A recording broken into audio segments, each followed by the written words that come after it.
Muy buenos días, apreciados visitantes, apreciados colegas y amigos ponentes. Es un honor darles la bienvenida al Senado de la República, recinto parlamentario que ostenta la representación del Pacto Federal y que también representa la voluntad popular expresada a través del voto.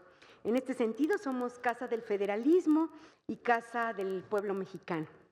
Una casa en la que cabemos todos y a la que todos tenemos el derecho para entrar, aunque haya dificultades de acceso. Esta es la casa de todos. Y de verdad me da mucho gusto ver a tantos profesionales en este recinto.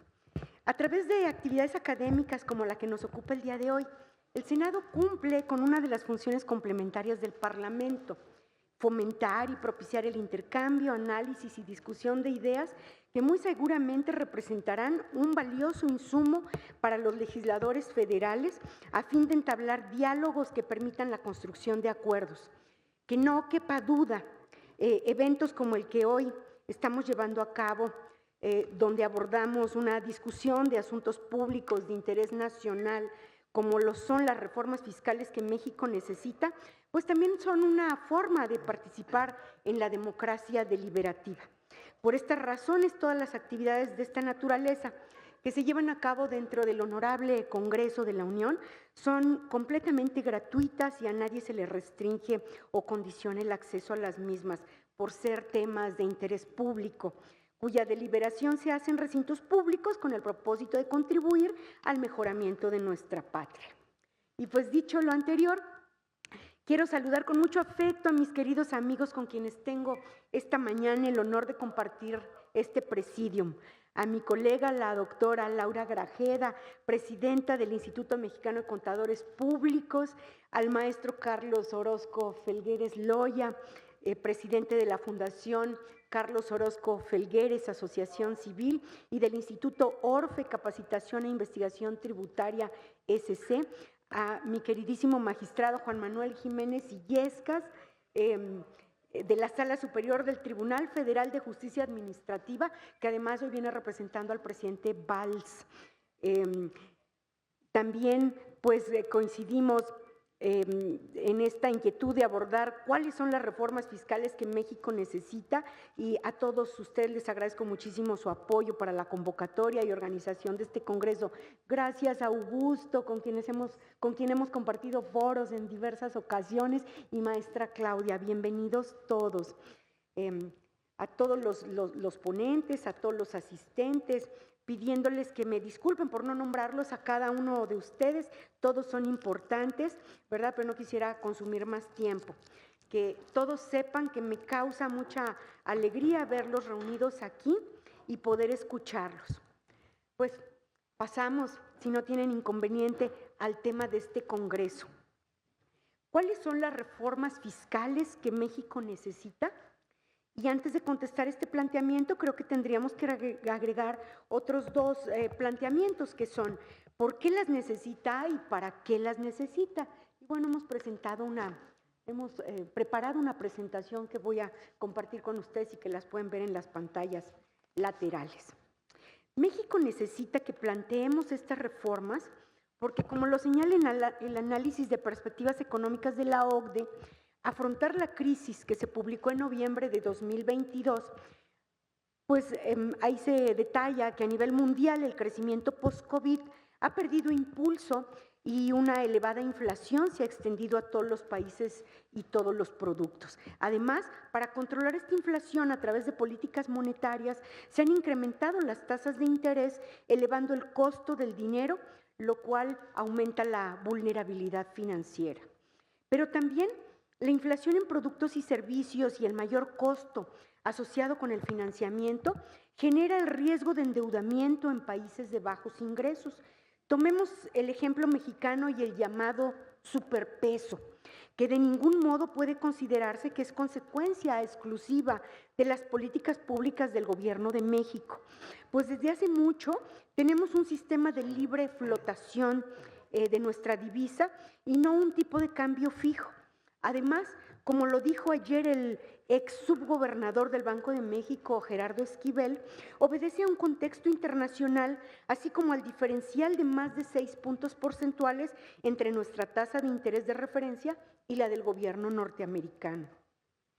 Este superpeso ha dado una falsa sensación de seguridad porque no muestra las debilidades estructurales de la economía mexicana, los costos de oportunidad asociados a malas decisiones de políticas económicas, como por ejemplo la cancelación del nuevo Aeropuerto Internacional de México, que el economista Guillermo Gumora estimó en 459 mil millones de pesos, que redujo en 10% el Producto Interno Bruto per cápita en 3 años, que afectó a todos los hogares menos a los más ricos, que de no haber sido cancelado, el choque económico por el COVID habría sido mucho menor y que incluso para estas fechas ya habríamos alcanzado el mismo nivel que se tenía en julio de 2018. Y de quien tomo esta frase para la reflexión: las políticas en nombre del pueblo pueden perjudicar al propio pueblo. Además, señalar al superpeso como una bandera de supuesta bonanza económica es el equivalente a considerar que el incremento en el envío de remesas es signo de recuperación económica. En ningún momento se está mostrando la vulnerabilidad de las finanzas públicas nacionales. Me refiero al incremento del endeudamiento interno, a la insostenibilidad en el mediano plazo del gasto público orientado a prácticas clientelares, tal como expresamente lo reconoció el presidente de México, el subsidio indiscriminado a los combustibles fósiles, haciéndolo regresivo, así como la errónea idea de considerar que los ingresos públicos no deben estar sustentados en el ciclo económico y obtenerse de manera ordinaria y recurrente, sino a través de fiscalizaciones profundas y de medidas que ponen en riesgo los derechos fundamentales de los contribuyentes, tal como lo argumenté en el Pleno del Senado al sustentar mi voto negativo a la reforma penal fiscal de 2019. Es más, tal como se señala en el análisis de México Evalúa al cierre del primer semestre de 2022, si se descuentan los ingresos por cobranza, la recaudación tributaria estaría por debajo de los niveles vistos en 2016 y 2019. Debemos comenzar a debatir las reformas fiscales que México necesita, porque como lo señaló el Banco de México en octubre pasado, México es una de las 15 economías más grandes del mundo y la segunda de América Latina. Sin embargo, si nos comparamos con países similares en las 3 últimas décadas, México ha tenido un desempeño por debajo de lo esperado en términos de crecimiento, inclusión y reducción de la pobreza. Por ejemplo, entre 1980 y 2018, el promedio de crecimiento económico se ha estimado en 2% anual, limitando el progreso de México en converger con las economías de altos ingresos. Sabemos que cuando una economía crece, el valor de los bienes y servicios que la población puede disfrutar y consumir aumenta, pero para incrementar el nivel de bienestar de toda la población, pues este crecimiento económico tiene que ser sostenido y redistributivo para que pueda considerarse entonces desarrollo. La organización México Cómo Vamos, que seguramente todos conocen, ha estimado que en virtud del número de habitantes, del tamaño de nuestra economía y de otros factores para alcanzar ese desarrollo económico, pues simplemente nuestro país tendría que crecer de forma sostenida al 4.5% anual. Por ello, México necesita de reformas fiscales que le permitan crecer y alcanzar un nivel óptimo de desarrollo económico, pues solamente de esta manera la población en su conjunto podrá tener un mayor bienestar y una mejor calidad de vida. Permítanme retomar un poquito el concepto de política económica para después referirme a la política fiscal y así abordar el tema de las reformas que México necesita. Partamos de una definición operativa, esto es, la política económica es una sistematización de las formas de intervención pública para la consecución de los fines económicos concretos. Nos referimos a un conjunto de instrumentos, procedimientos y medidas aplicadas para controlar el crecimiento económico, alcanzar el pleno empleo y dar estabilidad a los precios. Me parece que ya no hay discusión en cuanto a que el Estado puede y debe intervenir ante las fallas de mercado con la finalidad de estabilizar la actividad económica. Justamente por ello se ha expresado con mucha frecuencia esta frase que yo la hago propia. La política social se ha venido convirtiendo en la ambulancia que permanentemente recoge a las víctimas de la política económica. Cuando hablamos de los instrumentos de política económica, nos referimos a que una variable económica que está bajo el control gubernamental puede afectar una o más metas macroeconómicas. Así, entre las grandes herramientas de la política económica encontramos a la política monetaria, cuya conducción corresponde, como sabemos, al Banco de México, y la política que es responsabilidad de la Secretaría de Hacienda y Crédito Público. En México, el objetivo prioritario de la política monetaria es procurar la estabilidad del poder adquisitivo de la moneda. A diferencia de otros países, nuestra banca central no se preocupa por el pleno empleo o por el desarrollo económico. Pareciera que el gobierno tendría como propósito económico apoyar una distribución socialmente deseable de los recursos. El establecimiento de impuestos y la asignación de gastos se convierten en poderosos instrumentos para el cambio social, de ahí la importancia de la política fiscal. Es sencillo observar el impacto de la política fiscal desde el lado del gasto público. A través del gasto del gobierno podemos determinar el tamaño del sector público y privado dentro de la economía. Asimismo, porque la erogación pública afecta el nivel global del gasto e influye en el nivel del Producto Interno Bruto. No en balde se hace mención del efecto multiplicador del gasto público, puesto que los proveedores de gobierno reciben más dinero y deciden gastarlo a través del consumo o bien a través de la inversión. Y es cuando ocurre el fenómeno o el efecto más bien multiplicador del gasto. Pero, ¿qué pasa con la política fiscal desde el lado del ingreso?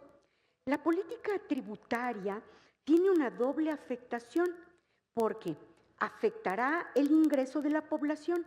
Pensemos en una tasa alta del impuesto al salario o del impuesto al capital. Pues finalmente eso repercutirá en el monto que la gente tendrá disponible para destinarlo a la compra de bienes o servicios. Pero además se puede afectar el precio de los bienes. Pensemos, por ejemplo, en el IVA o de los factores de la producción, y eso finalmente repercutirá indudablemente en incentivos o en inhibidores de la conducta de agentes económicos. De manera que la política fiscal incide en el crecimiento económico de largo plazo por los impactos en el ahorro y en la inversión nacionales, pero también se utiliza para estimular el gasto en el caso de graves recesiones que en el caso mexicano pues hemos vivido en más de un momento. Siendo legisladora federal, he insistido tanto en la Cámara de Diputados como aquí en el Senado en que debemos tener un enfoque integral de la política fiscal, porque muchas veces vemos una desasociación, es decir, la parte del ingreso por un lado y la del gasto por otro, y más aún de la deuda por otro, siendo mucho más conveniente poner atención a los vasos comunicantes que hay entre estos tres conceptos: ingreso, gasto y deuda, porque indudablemente que unos influyen sobre los otros. ¿A qué me refiero? A que apreciamos, quizá de forma intuitiva, que hay un límite dentro de la imposición.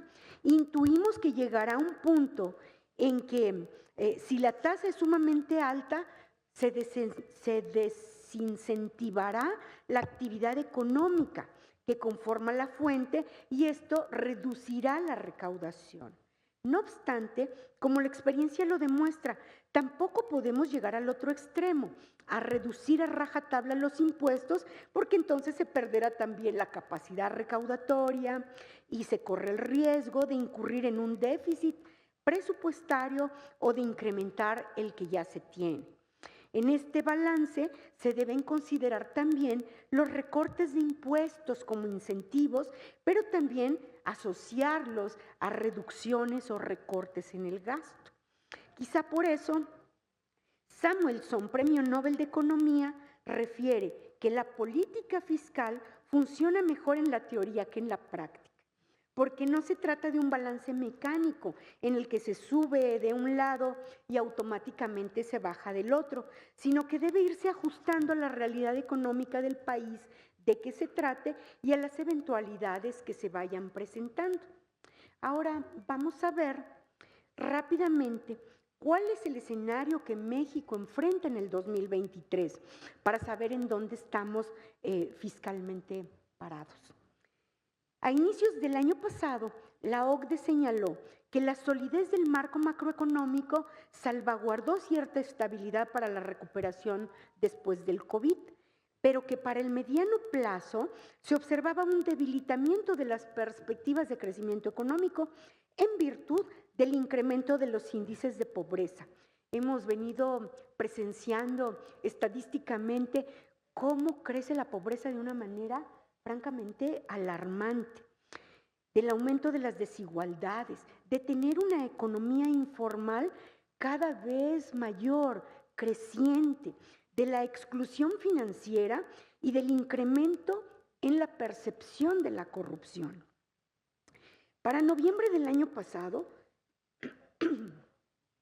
la OCDE destacó la importancia de mantener una política fiscal prudente y a la vez sostenible, de comenzar la reposición de los fondos de estabilización para que puedan fungir como amortiguadores fiscales y de que fuera prioritario para el gobierno la productividad, el crecimiento económicos, reduciendo los costos regulatorios para la formalización de negocios, especialmente a nivel subnacional, así como fortalecer las instituciones encargadas de regular la competencia económica.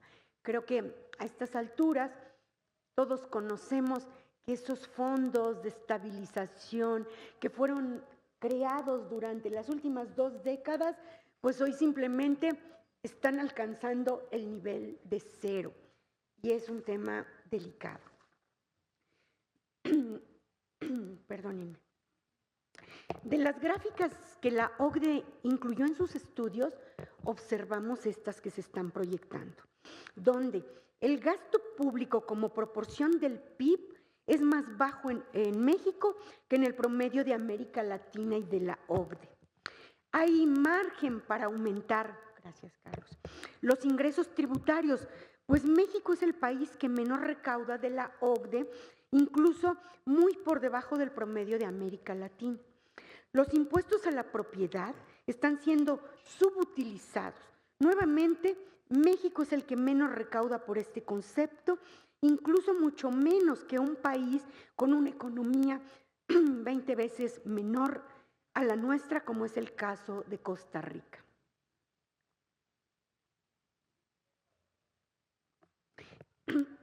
Estos 3 temas que puntualiza la OCDE se relacionan con las reformas fiscales que yo considero impostergables para México.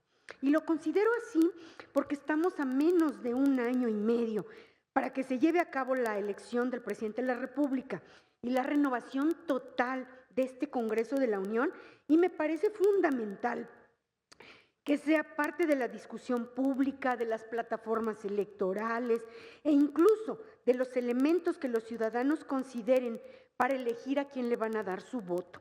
El que haya propuestas fiscales sólidas, razonables, sustentadas, que estén orientadas al desarrollo económico de México en su máximo potencial. La primera propuesta está relacionada con una mayor eficiencia en el gasto público, porque pues, es esencial que los gremios contables y jurídicos, la academia, la sociedad civil y que todos pongamos mucha atención a la forma en que los gobiernos ejercen el gasto público. Recordemos que el poder financiero del Estado es una expresión del poder político y que va por partida doble, aludiendo a mi profesión y a la que representa nuestra amiga Laurita Grajales, porque implica tanto el establecimiento de ingresos coactivos, es decir, el poder tributario, como también la regulación del gasto, es decir, el poder presupuestario. Y es finalmente a través del gasto público que se lleva a cabo la instrumentación de las políticas públicas. Por eso, como lo ha venido señalando el Centro de Investigación Económica y Presupuestaria, pues definitivamente no hay acción de gobierno sin política pública, pero tampoco hay política pública sin presupuesto. Por eso es que hoy podemos ver que en nuestro marco jurídico hay aspectos declarativos muy interesantes. En la mismísima Constitución, por ejemplo, se modifica el artículo 3 constitucional, donde hoy ya es obligatoria y gratuita desde la educación inicial, entiéndase maternal, hasta la universidad, ¿verdad? La educación universitaria. Sin embargo, suena muy bonito, pero no viene esa declaración fundamental de la Constitución acompañada de los pesitos necesarios para cristalizarla. Entonces, a eso me refiero. Puede ser enunciativamente una buena política pública, pero presupuestalmente no tiene viabilidad porque no se acompaña del recurso que se requiere para concretarlo. Así como sucede con las contribuciones, además de los principios constitucionales, el gasto público también debe cumplir con principios económico-financieros. Por ejemplo, los de mínima interferencia para no afectar la dinámica de mercados competitivos y para que la actuación del Estado tenga como finalidad resolver fallos del mercado, como podría ser la provisión de bienes y servicios públicos. De igual forma, el principio de máxima ocupación, en que el gasto público podrá auxiliar para aumentar el nivel de empleo en etapas de recesión o de depresión, o el principio de máximo beneficio, bajo el cual es preferible gastar en actividades que representen una mayor utilidad social. Es común pensar que en México se gasta mucho, pero como ya lo vimos, la OCDE nos está señalando que por el tamaño de nuestra economía, en realidad el gasto público en proporción al Producto Interno Bruto, pues es más bajo en la ecuación. Entonces, además de que gastamos poco, lo gastamos mal, de forma ineficiente, esa sería la pregunta. Creo que de nada sirve que la OCDE nos recomiende incrementar el gasto público si su ejercicio no se va a traducir en una mejora de las condiciones de vida de los mexicanos, ni tampoco si no se van a establecer controles efectivos para que no haya gastos innecesarios o se presente la corrupción. Se podría generar entonces un mayor bienestar en la población si se cumplieran con las reglas del balance de gasto y también de la racionalidad presupuestaria. Y lo vamos a ver gráficamente. Las barras en azul son los montos del presupuesto autorizado por la Cámara de Diputados y las barras en rosa son el presupuesto ejercido al cierre del año. En el caso del 2022, se presenta la información disponible al tercer trimestre, por eso se ve tan bajo aún. Ahora, el INEGI señala que de diciembre de 2018 a diciembre de 2022, la inflación acumulada es del 22.7%. Y en la siguiente gráfica observamos que si traemos el gasto neto total del ejercicio 2019 a valores de enero de 2023 y lo comparamos con el monto autorizado para este año, se advierte un incremento de 1.1 billones de pesos, que equivalen a un 13.7% más en 2023 respecto a 2019 en términos reales. Es decir, A pesar de esto, a pesar de que se gasta significativamente más en 2023 que en 2019, después de haber pasado los 2 años de la recesión económica que causó la pandemia, lo cierto es que la población mexicana en situación de pobreza ha incrementado, así como ha crecido también el sector informal, y creo que en eso ninguno tenemos duda. Algo estamos haciendo mal, ¿no creen? ¿Verdad? Cada vez se canalizan mayores cantidades presupuestales al combatir la pobreza, pero la pobreza no decrece, aumenta, ¿verdad? Entonces, algo estamos haciendo muy mal. Si analizamos el gasto a partir del objetivo socioeconómico que se persigue, esto es, ¿para qué se gasta? Podemos clasificarlo en 3 funciones esenciales, que son la de gobierno, la de desarrollo social y la de desarrollo económico. De esta manera, se observa cómo se ha venido orientando el presupuesto de 2019 a 2023. Y entonces van a notar que las barras rosa son las más altas y corresponden a la función de desarrollo social, mientras que la función de desarrollo económico en morado es muchísimo, muy significativamente menor. Pero si traemos a valor presente los montos del presupuesto de 2019, las barras verdes, y los comparamos con el presupuesto de 2023, que son las barras azules, respecto a estas 3 funciones, pues se observa que tanto la función de desarrollo social como la de desarrollo económico están decreciendo en términos reales. Es decir, que en este año recibirán 274,000 millones de pesos menos y 84,000 millones de pesos menos respectivamente.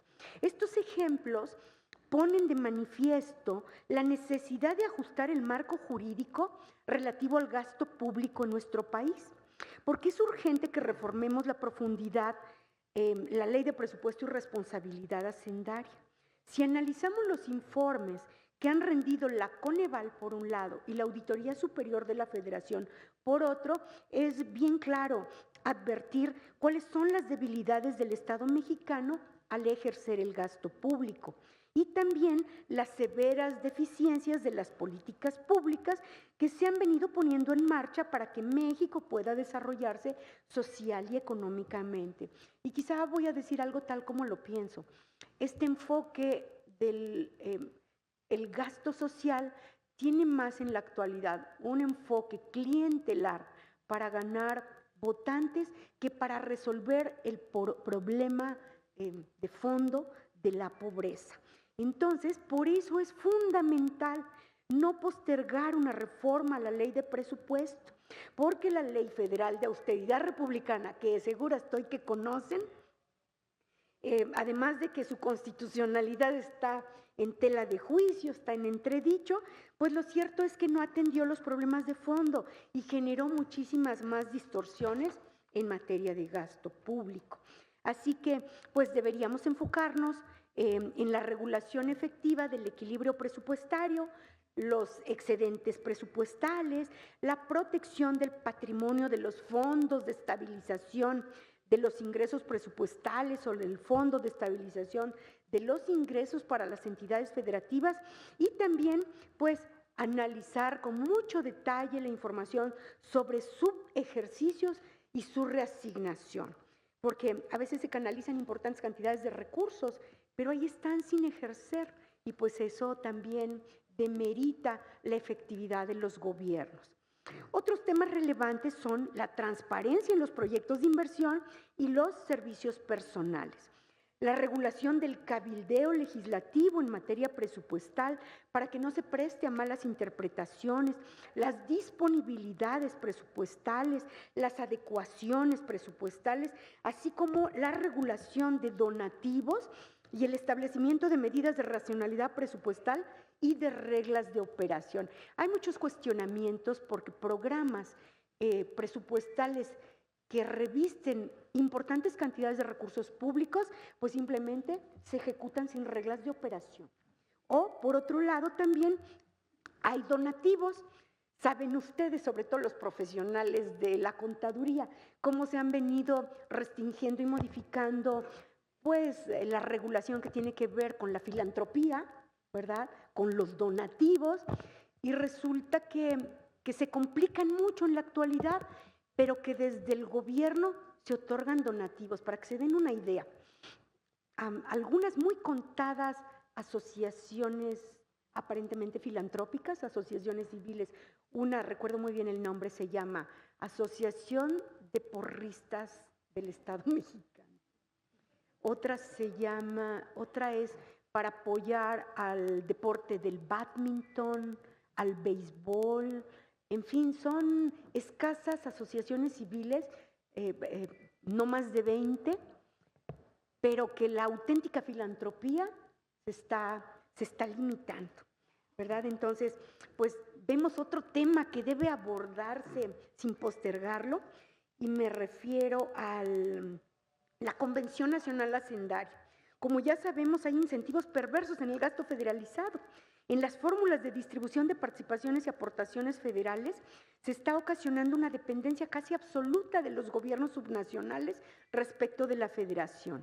Porque si observamos en la gráfica, analizando del 2010 al 2020, en promedio la suma de esas aportaciones que están en azul y las participaciones que están en rosa representan más del 80% de los ingresos totales de las entidades federativas. Y entonces no existen incentivos a generar ingresos propios, que apenas representan en promedio un 13%, y está visible en color turquesa, y el resto corresponde a la contratación de deuda, que se destaca en verde.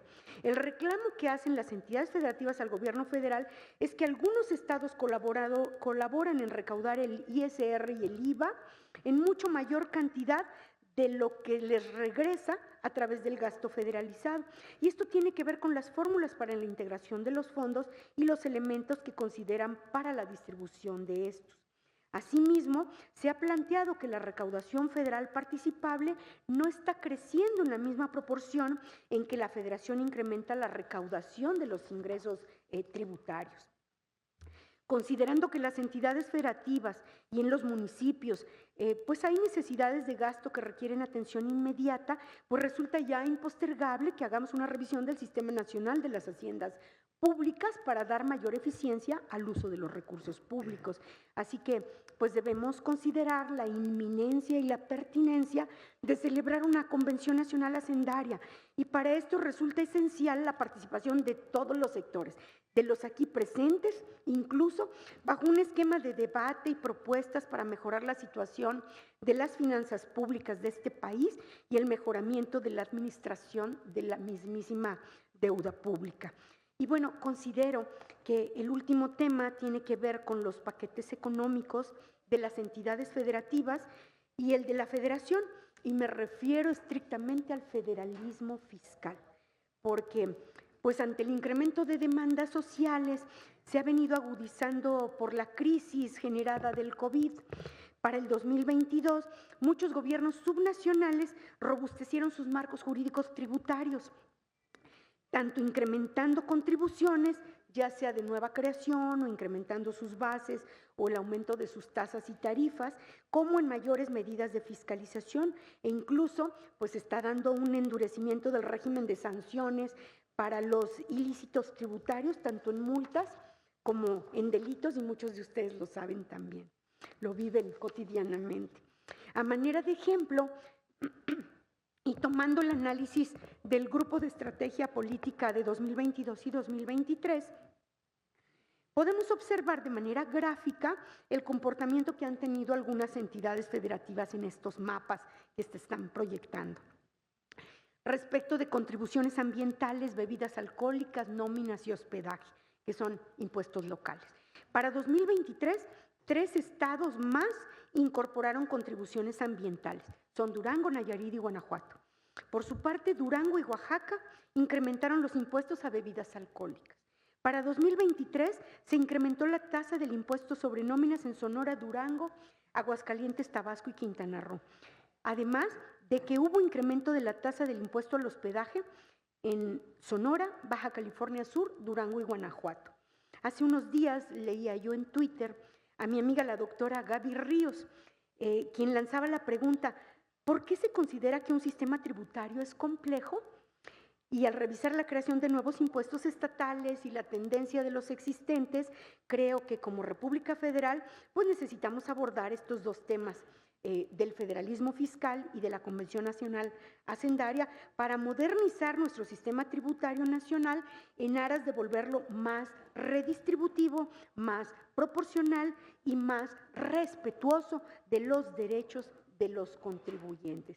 Así que la visión que tiene una servidora, pues como contadora pública, pero también como legisladora, es que debiéramos ver al presupuesto no estrictamente como gasto y a los ingresos no estrictamente como tributación, sino en una especie de sistema integral donde se vea ingreso, gasto y deuda.